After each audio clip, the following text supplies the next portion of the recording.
भाइयों बहनों, अभी लोकसभा में मोदी जी ने 130वां कॉन्स्टिट्यूशन अमेंडमेंट बिल रखा। पूरा विपक्ष विरोध करने लगा। क्या है कॉन्स्टिट्यूशन बिल? कोई भी सीएम या प्रधानमंत्री अगर जेल जाता है तो उसके अपने पद से रेजिग्नेशन देना पड़ेगा, इस्तीफा देना पड़ेगा। இப்ப நாடாளுமன்றத்தில் ஒரு மிக முக்கியமான நிகழ்வு நடைபெற்றது. சட்ட முன்வடிவு 1330 எடுத்து வைக்கப்பட்டது. அதை எதிர்க்கட்சிகள் எல்லாம் மிக வன்மையாக கடுமையாக எதிர்த்தன.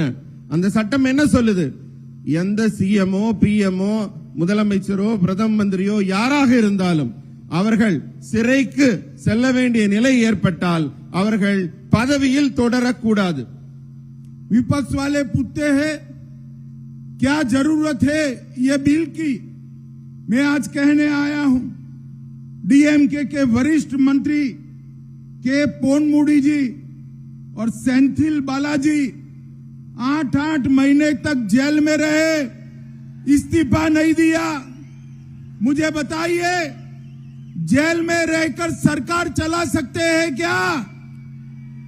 அதாவது நாடாளுமன்றத்தில் எதிர்க்கட்சிகள் எல்லாம் குதிக்கிறாங்க, துள்ளி குதிக்கிறாங்க, இப்படி ஒரு சட்டம் வரக்கூடாதுன்னு.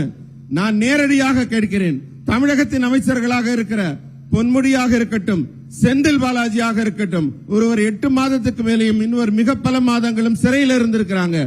ஆனால் சிறையில் இருப்பவர்கள் ஆட்சியாளர்களாக இருக்க முடியுமா?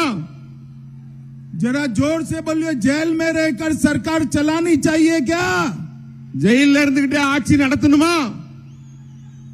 ये डीएमके वाले 130वें कॉन्स्टिट्यूशन अमेंडमेंट बिल को ब्लैक बिल कहते हैं।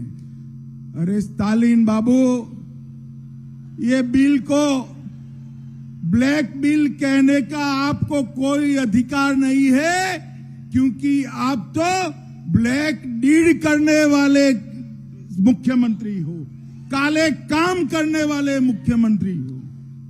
நான் ஸ்டாலின் அவர்களுக்கு சொல்லிக் கொள்கிறேன், 130வது சட்ட முன்வடிவை கடுமையாக எதிர்க்கிறீர்கள்.